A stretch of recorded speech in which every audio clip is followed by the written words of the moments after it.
Prije dolaska imao sam bolove, ali i nisam imao sve zube.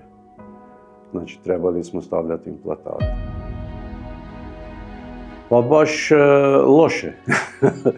Loše. Neki put bilo problema sa hranom i neki put bolovi. Jesti kad sam jeo i smetalo malo psihički kod smijanja. Da. Baš sam išao ciljano na ovakvo fiksno rješenje, pošto mi je to poznato.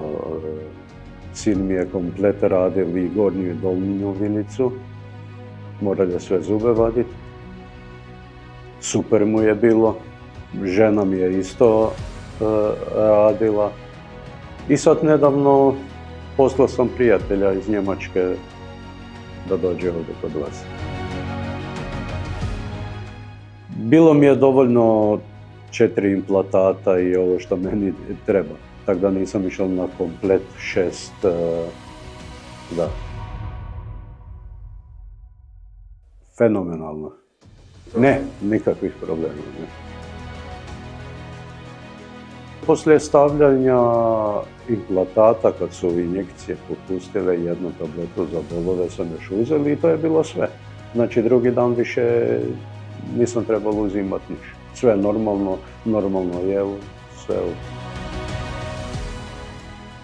Pa, malo je bilo osmijeha, da, sretno.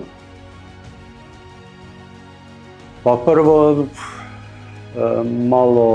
malo slobodniji osmijeh, normalna hrana. Najprije da slobodno pokuca na vaša vrata i da će ovdje naći sve, bez bolova, ljubazno osoblje.